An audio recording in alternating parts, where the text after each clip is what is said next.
Pengujian hand boring.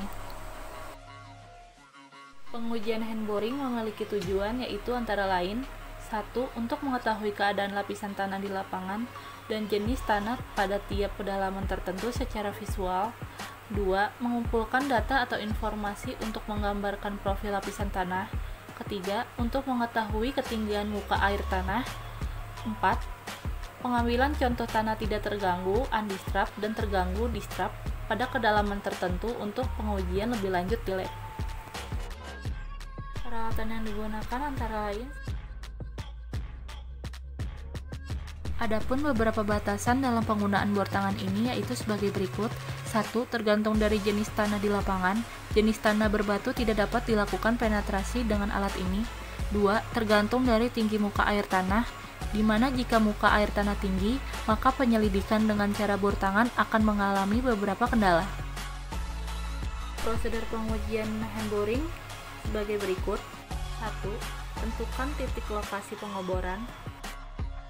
2. Persiapkan dan rangkai alat bor berupa stang bor dan mata bor. 3. Tancapkan rangkaian alat bor pada titik lokasi tanah yang sudah ditentukan. 4. Putar alat bor searah jarum jam sampai kedalaman yang ditentukan. 5. Cabut alat bor dari dalam tanah, lalu keluarkan sampel tanah dari mata bor dan identifikasi jenis tanah secara visual, yaitu berupa jenis tanah, sifat, dan warna, serta ukur kedalamannya. 6. Teruskan pengeboran sampai kedalaman yang ditentukan, serta catat hasil identifikasi tanah pada setiap kedalamannya.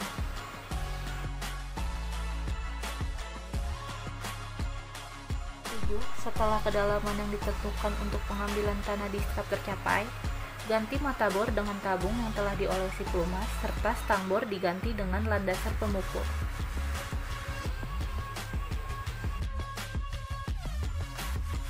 8. Masukkan lagi rangkaian alat bor ke dalam tanah, dan ketika telah mencapai kedalaman yang diinginkan, pukul landasan pemukul menggunakan palu. 9. Keluarkan rangkaian alat bor dari dalam tanah. 10. Lepaskan tabung dari konektornya dan tutup menggunakan plastik dengan erat agar sampel tidak mendapat gangguan dari luar. 11. Setelah didapat sampel tanah undisturbed, identifikasi tanah tersebut dan catat. Data selama pelaksanaan kegiatan harus langsung dicatat. Adapun data-data yang dimaksud yaitu 1. Tanggal dimulai dan selesainya kegiatan. 2. Identifikasi atau pemboran dangkal. 3. Referensi lokal dan ketinggian titik-titik pengujian terhadap titik-titik tetap terdekat. 4. Ketinggian muka air tanah. 5. Keadaan cuaca pada saat pelaksanaan.